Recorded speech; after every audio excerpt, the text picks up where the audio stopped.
ನಾನು ನಮ್ಮ ನಾಯಕರುಗಳಲ್ಲಿ ನಮ್ಮ ಕೇಂದ್ರ ನಾಯಕರಲ್ಲಿ ಮಾನ್ಯ ಪ್ರಧಾನಮಂತ್ರಿಗಳು, ಮಾನ್ಯ ಗೃಹ ಸಚಿವರು ನನ್ನ ಮೇಲೆ ವಿಶ್ವಾಸ ಇಟ್ಟಿದ್ದಾರೆ. ರಾಷ್ಟ್ರೀಯ ಅಧ್ಯಕ್ಷರು ಅವ್ರನ್ನ ಭೇಟಿ ಮಾಡ್ತೇನೆ. ಇಲ್ಲಿನ ವಾಸ್ತವತೆಗಳನ್ನ ಎಲ್ಲ ಕೂಡ ಬಿಚ್ಚಿಡ್ತೇನೆ.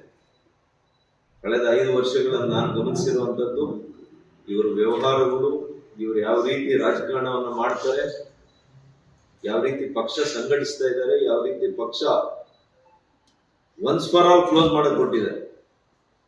ಹಾಗಾಗಿ ಇದಕ್ಕೆ ಭವಿಷ್ಯ ಇಲ್ಲ. ಇನ್ನು ಇಂಥವರನ್ನ ನೀವು ಮತ್ತೆ ನೆಚ್ಕೊಂಡ್ರೆ, ಮಾನ್ಯ ಯಡಿಯೂರಪ್ಪನವರೇ ಬೇರೆ, ನಾನು ಅವ್ರ ಜೊತೆ ಕೆಲಸ ಮಾಡಿದ್ದೀನಿ, ಅವ್ರ ವ್ಯಕ್ತಿತ್ವನೇ ಬೇರೆ.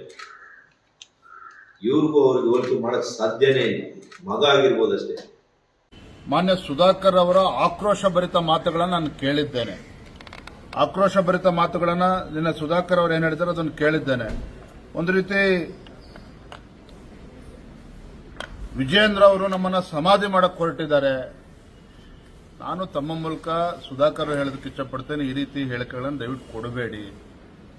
ಅದು ನಿಮಗೂ ಕೂಡ ಗೌರವ ತರೋದಿಲ್ಲ, ನನಗೂ ಕೂಡ ಗೌರವ ತಂದುಕೊಡೋದಿಲ್ಲ. ಅಲ್ಲಿ ಯಾರು ಆಯ್ಕೆ ಆಗಿದೆ ಅವನು ಕೂಡ ಪಕ್ಷದೊಬ್ಬ ಕಾರ್ಯಕರ್ತ, ಮತ್ತೆ ಸುಧಾಕರ್ ಅವರ ಸಂಬಂಧಿನೂ ಕೂಡ ಹೌದು. ಹಾಗಾಗಿ ಚುನಾವಣಾ ಪ್ರಕ್ರಿಯೆ ಏನಾಗಿದೆ ಅನ್ನೋದನ್ನ ಅವರು ಕೂಡ ಅರ್ಥ ಮಾಡ್ಕೊಳ್ಳಿ. ಅವ್ರು ಏನೇ ಟೀಕೆ ಮಾಡಿದ್ರು ಅವ್ರನ್ನ ಟೀಕೆ ಮಾಡೋದಕ್ಕೆ ಹೋಗೋದಿಲ್ಲ. ಮಾಜಿ ಸಚಿವರಾಗಿ ಅವರು ಕೂಡ ಕೆಲಸವನ್ನು ಮಾಡಿದ್ದಾರೆ. ಆದರೆ ಪಕ್ಷ ಏನು ತೀರ್ಮಾನ ಮಾಡಿದೆ ಜಿಲ್ಲಾ ಮಟ್ಟದಲ್ಲಿ, ಅದಕ್ಕೆ ಕೇಂದ್ರದಿಂದ ಸಮ್ಮತಿನೂ ಕೂಡ ಸಿಕ್ಕಿದೆ. ಅದನ್ನು ನಂದು ಯಾವುದೇ ರೀತಿ ನನ್ನ ಮೂಗು ತೋರಿಸ್ತಕ್ಕಂಥ ಕೆಲಸ ಆಗಿಲ್ಲ. ಹಾಗಾಗಿ ಈ ರೀತಿ ಹೇಳಿಕೆಗಳನ್ನು ಕೊಡ್ತಕ್ಕಂಥದ್ದು ಖಂಡಿತ ಇದು ಪಕ್ಷಕ್ಕೂ ಕೂಡ ಗೌರವ ತಂದುಕೊಡೋದಿಲ್ಲ, ಅವ್ರಿಗೂ ಕೂಡ ಗೌರವ ತಂದುಕೊಡೋದಿಲ್ಲ. ಹಾಗಾಗಿ ಅವ್ರು ಏನು ವಿಜಯೇಂದ್ರ ತಿದ್ಕೋಬೇಕು ಅಂತ ಹೇಳಿದ್ದಾರೆ, ನಾನು ಆ ಥರ ಏನು ತಿದ್ಕೋಬೇಕು ಅಂತ ಅವರ ಅಪೇಕ್ಷೆ ಇದೆ. ಅವರೆಲ್ಲ ಬೇರೆ ಎಲ್ಲರೂ ಅಪೇಕ್ಷೆ ಇದೆ. ನನ್ನ ತಿದ್ಕೊಳ್ತಕ್ಕಂಥದ್ದು ನಾನು ಕೂಡ ಅದನ್ನು ಮಾಡ್ತೇನೆ. ಸುಧಾಕರ್ ಅವ್ರನ್ನು ಕೂಡ ಭೇಟಿ ಮಾಡ್ತೇನೆ. ಅವ್ರು ಯಾವ ರೀತಿ ನಾನು ತಿದ್ಕೋಬೇಕು ಅಂತ ಹೇಳಿ ಪಾಪ ಅವ್ರ ಅಪೇಕ್ಷೆ ಇದೆ. ಅದ್ರ ಬಗ್ಗೆ ನಾನು ಕೂಡ ತಿದ್ಕೊಳ್ತೇನೆ. ಆ ರೀತಿ ಮಾತನಾಡಬಾರ್ದು. ನಾನು ಹೇಳಿದ್ನಲ್ಲ, ನಾನೊಬ್ಬ ರಾಜ್ಯದ ಅಧ್ಯಕ್ಷ, ಇದೇನು ಮಂತ್ರಿ ಸ್ಥಾನ ಅಲ್ಲ. ನಾನು ಮನೆ ಮಾಟ ಬಿಟ್ಟು ಕೆಲಸ ಮಾಡ್ತಾ ಇದ್ದೇನೆ, ಪಕ್ಷ ಸಂಘಟನೆ ಮಾಡ್ತಾ ಇದ್ದೇನೆ. ಇದು ಪಕ್ಷ ಅವ್ರ ಸ್ವತ್ತು ಅಲ್ಲ, ನನ್ನ ಸ್ವತ್ತು ಅಲ್ಲ.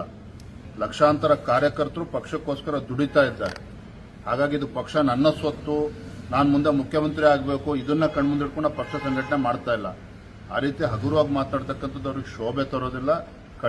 ಖಂಡಿತ ಆ ರೀತಿ ಮಾತನಾಡಬಾರದು ಅಂತೇಳಿ ತಮ್ಮ ಮೂಲಕ ಆಗ್ರಹ ಮಾಡ್ತಾ ಇಲ್ಲ, ವಿನಂತಿ ಮಾಡ್ತಾ ಇದ್ದೇನೆ.